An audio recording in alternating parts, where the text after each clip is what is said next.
I did not come here to write romance. I came here to write friendship. Stories about friendship. Stories that will teach people that platonic love is just as powerful as romance. I write boys who feel. I don't know. I feel like male friendships kind of feel like Father's Day. You know how Mother's Day is like all the grocery stores are filled with flowers and all that stuff, but then Father's Day comes and nobody really cares? That's how male friendships are.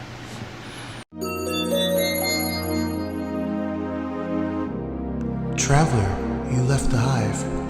On golden winds, may your thoughts now glide. Like bees in flight with tails unheard, you found your way to honeyed words. Today's nectar is... Welcome, traveler. Thank you for clicking. I did not come here to write romance, but I rather came here to write boys who feel. You know, being in this world for long enough, I have seen how men operate when it comes to friendship, and it's not very good. The type of stories I plan to source out to our agent's hands off to a big 5 publisher are stories of platonic love between men that are not afraid to show love and compassion for each other. Why do I write this, you ask? Well, we all have a story, and the people that I've known, their stories are intertwined with my story, which in turn told me multiple things about the modern male in today's society. Men are afraid of vulnerability, mostly when it isn't wrapped in romance or stupid capitalistic competition. When men do get close platonically, the world will either judge them soon out of it, or the men themselves will be too scared to show it or admit it. And that's the kind of emotional distance men are usually forced to live with. So my focus as an author, a black one at that, is to write stories for young men that are too scared to speak about the nuanced rules about male friendship. I knew something wasn't right with media when it came to movies and TV shows, when there was always a male friendship and somebody would always feel the need to say it was a romance, to feel the need to say it was more than just friendship. Or even in real life, when there would be instances of a man showing another man love, people would straight up just call it gay, or straight up call it shipping, or just anything like that. Like, men are just not allowed to just be friends. There's only 2 pieces of media that inspired me to write fantasy male friendship stories, and that is The Outsiders and The Iron Claw.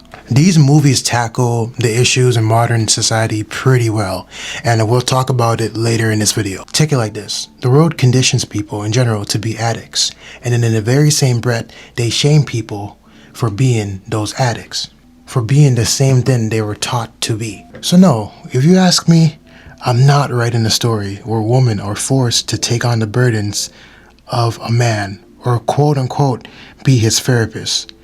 I'm writing stories where men rely on each other and see value in friendships. All of this talk about the male loneliness epidemic drives me through the roof like crazy. Because yes, to all my women viewers, I understand. Men are not trash. You see what I did there?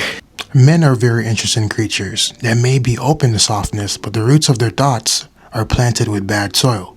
Don't get me wrong, a huge group of men are definitely toxic, but the truth is, these toxic group of men weaponize their own masculinity to get approval from other men, and then have the audacity to sit up there and act like daddy issues are not a thing for men, when your whole need to feel strong, your whole need to do all these things is a wound from a parent. I'm trying to tell you to slow down. Huh? Maybe you should do something else with your life. Why?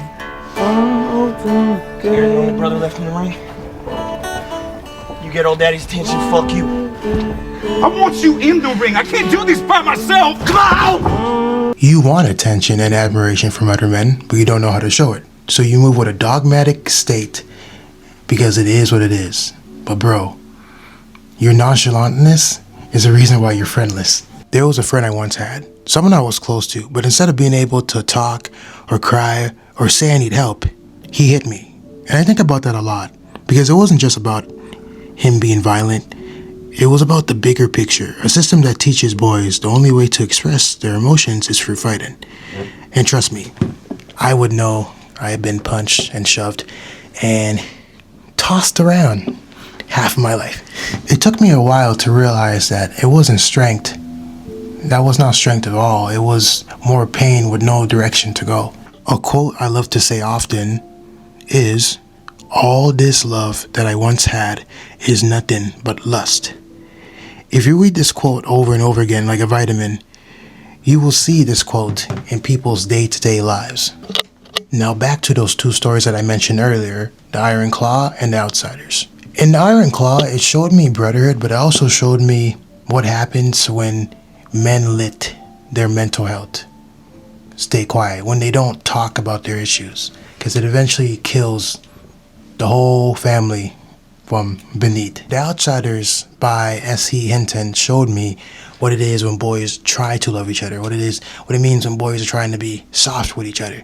I feel like The Outsiders was a life-changing experience when I watched it because it really showed the power of friendship. It showed all of that. And I feel like what 𝚕𝚘𝚗𝚜𝚗 did, she made a foundation, and that foundation is something that I want to build on. The Outsiders is such a lost art form that I feel like with my aura, I have the key to open the door to this oddly specific battleground. So why follow me on this journey? Because I know what I'm talking about, and I want to be an advocate for young boys and young girls that struggle with the nuances of this crazy life that we live in. Because whether we want to admit it or not, something I read with the kids, something's not right with our current kids, yet we choose to have more kids to avoid accountability. You have more kids, you're obsessed with them through a honeymoon lens, and then when they get to teenagehood, parents freeze like a deer in headlights. Because they never really wanted a kid, they just love the idea. And that's who I write for. The misunderstood ones, the broken down ones, the people that are just so confused and are childlike. So again, I write boys who feel. My name is D.T. Richard. I write platonic fantasy love stories between men that tackle masculinity, daddy issues, and coming of age with a touch of 2000s nostalgia. And I promise you, nobody can write these stories to the caliber that I have achieved.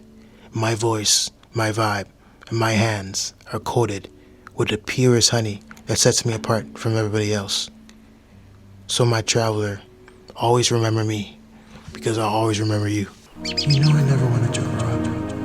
Please, let's just make one more cake mix. One more game of Mario?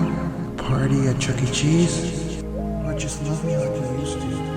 Although my vessel has grown, my heart moans.